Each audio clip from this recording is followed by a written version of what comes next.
Great morning. It is Wednesday. It is Hump Day, and welcome to this Wednesday edition of Morning Manna with Pastor K. I'm so glad that you guys are here on today, waiting for you guys to get in here so that we can have this amazing conversation. It's time to show your battle scars.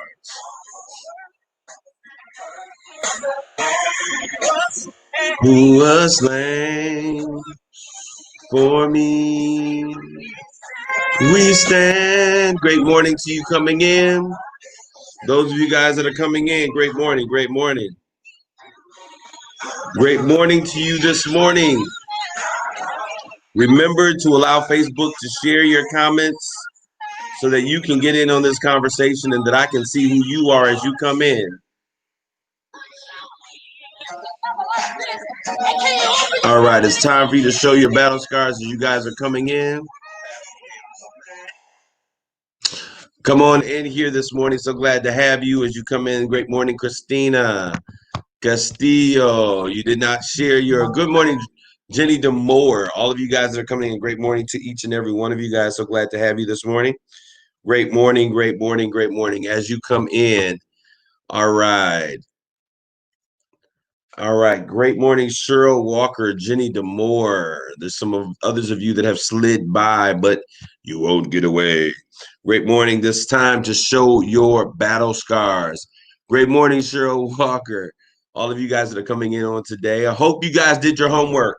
Michael Carter, great morning. Teresa McCall, Violet Smith, Alfred Smith. The family is coming in. Yes. Let's get to this conversation on this morning. It's time to show your battle scars. All the way from Las Vegas, Nevada is the #1 member, Rosa Conway. Great seeing you. Great morning. Amen. Great things are happening. Tamiko Payne, great morning to you. Dalia Samuel Sharp. It is time to show your battle scars. Hopefully you guys, Sabrina Presley, great morning. Sandra Ware is watching. All right. Detroit's in the house. Cliff Carter, great morning to you all. It is time to show your battle scars. I didn't get the homework. Oh, man. Yesterday's homework was I wanted you to begin to connect the dots. You were supposed to connect the dots. Sarah Nickelberry, what's happening, fam? Great to see you this morning. All right. So hopefully you all that are out there, your homework on yesterday morning was to connect the dots. To take some time. And for those of you who didn't do it, I want you to begin to do it now. How many of you guys did the homework from yesterday? Come on. It's no good if you don't do the homework. Great Wednesday morning to you as well, Sharif Phillips. So the homework on yesterday was that we would begin to connect the dots in our life. And what we were simply doing was we were looking at every stage or every step that God had placed in our lives. We were looking at the high points, the low points, and beginning to just draw those, connect the dots. And when you begin to do a connected dot, what I learned, did you guys do the homework? Let me know. I know you guys may be just a couple seconds delayed here. Great morning to you, Andy Babers, but I want to make sure that you guys are doing the work. Whenever I give you an assignment, trust me, there's a reason for it, because I think that you get the most out of these lessons when you are actively engaged. All right, so great morning to everyone that's out there. Hopefully you did your homework. Great morning, Geraldine Mother Walker. That's Mom. Kim Harold, Carol Adams, Sherry Smith. You guys are coming in. It's time for us to show our battle scars. And what I mean by that is this. On yesterday, your homework was to connect the dots. We were supposed to look at every stage of our life. Let's write it all out. And then we wanted to make the connections where how God brought all of these things together, how there's certain places that are connected. And we thought that these were moments of failure. We thought these were places, you did the homework, great. We thought these were places that were completely off the mark. They were not inconsistent or in alignment with what God was doing or he had purpose for our lives. But as we begin to look at the shape of our life, and I told you on yesterday that God will use all the broken pieces of your life. Nothing shall be wasted. When we look at the story, and this comes from St. John, the 6th chapter, and we look and it begins to give us a picture of how God illustrates our lives.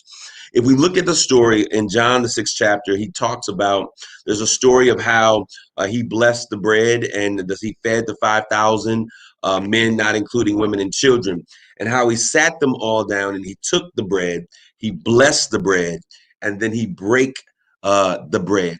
And if you think about it and you go back and read the story, you'll know that he said that, and he passed the loaves out to people. He didn't give broken pieces of bread, but he passed loaves out to the people, right? And so what we saw that he was breaking the limitations off of the bread. He didn't break the bread itself. When he blessed the bread, it broke the limitations off the bread.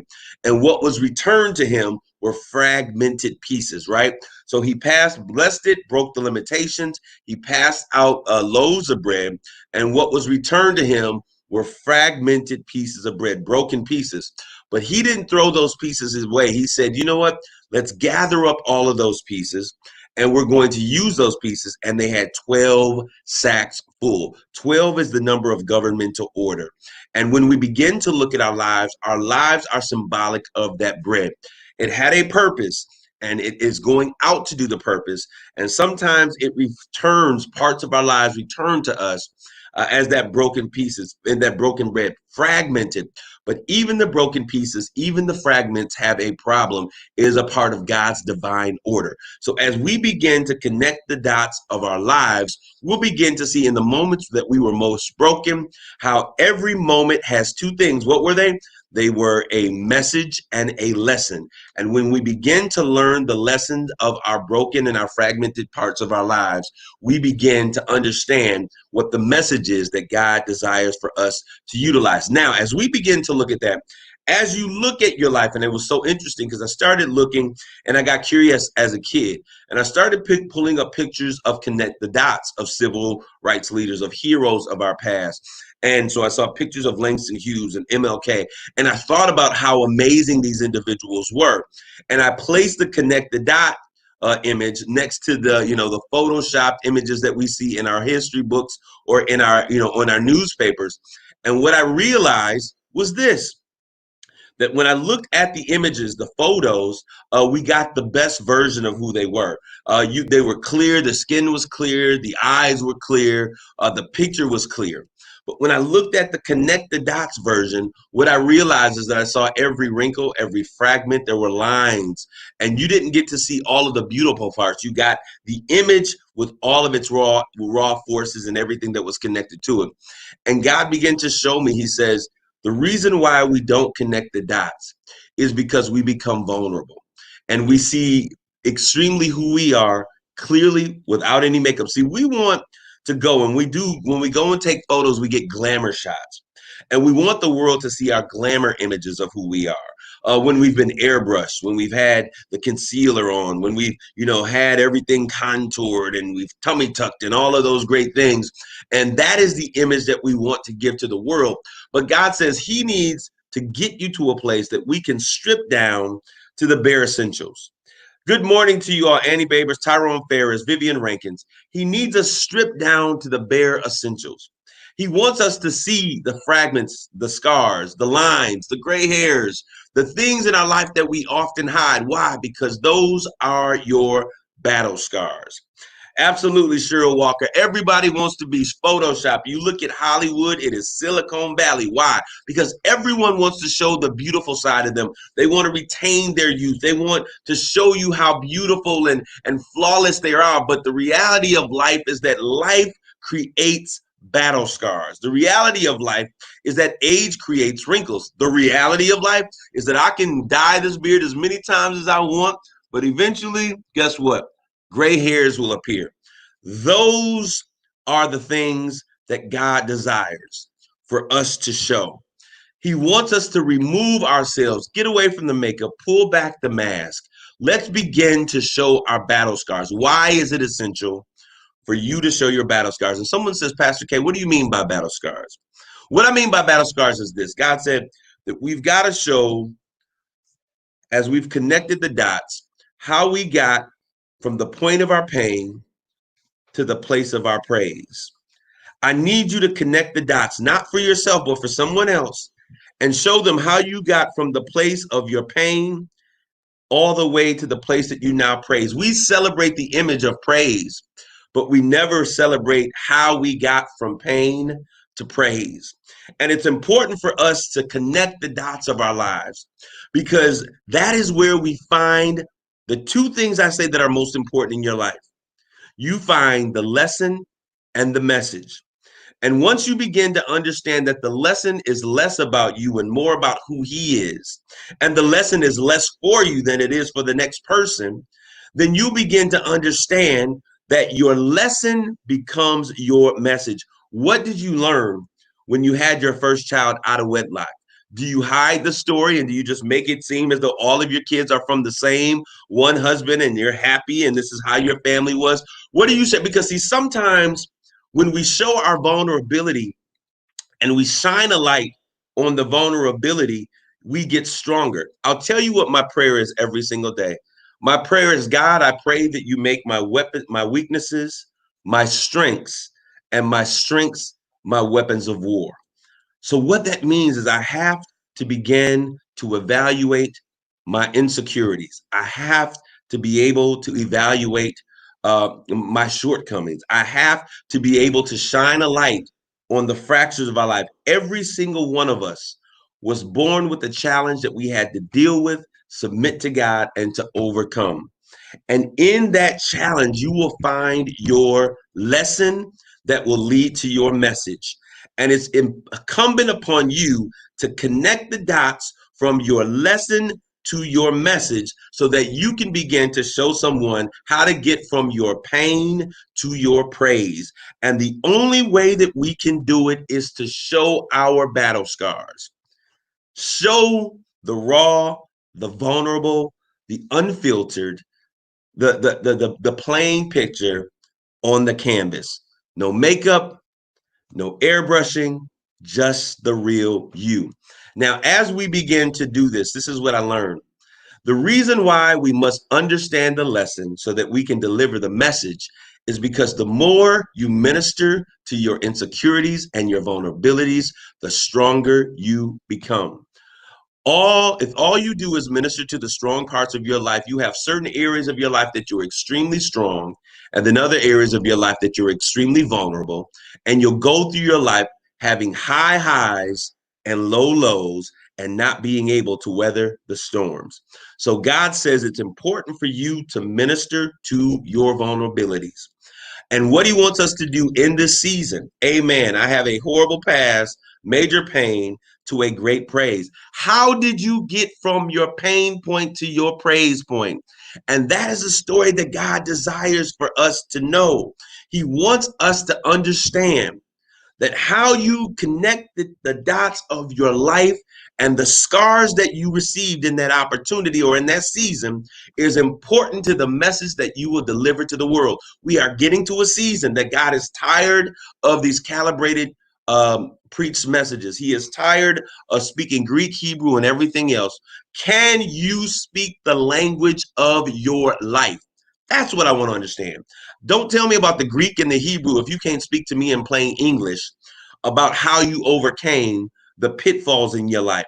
Don't tell me about your mountaintop experiences and how much money you got in the bank and how successful you are if you cannot share the perils of your valleys. Because I don't want to just know that I can achieve, but I need someone to lay the roadmap. Think about this. Hansel and Gretel, a story of the young boy and girl who were going and getting lost in the woods. What they did is they left a trail of breadcrumbs so that they would understand and they would begin to let someone know, or even themselves, how they got from where they were to where they ended up.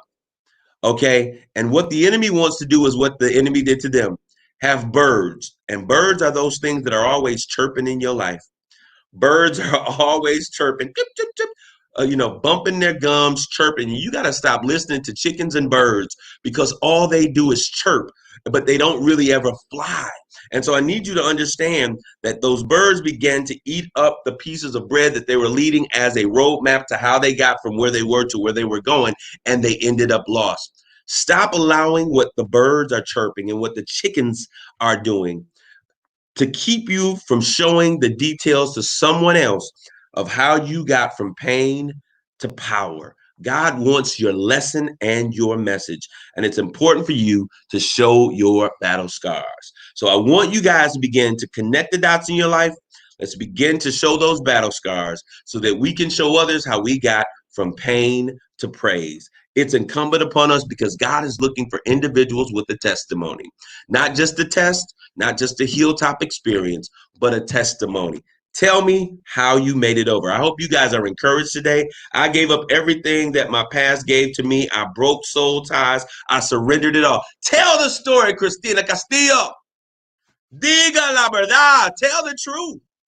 Let's stop filtering these stories of how life was when we know it's not who we were. Yes, you are a pillar of God and sanctification on today, but let's talk about the times when you was dropping off and sliding into other people's DMs, when you were in hotel rooms, sliding out at the crack of dawn so you wouldn't get. Let's begin to tell the world the truth so that they can understand that the difference between a wounded warrior and a winner is the fact that the wounded warrior refused to give up and got up one more time than he fell down. Your message and your lesson are necessary to impact those who are around you. Let's give God some glory. Let's give him some praise. Take care of yourselves and each other. God bless you. Grace and peace.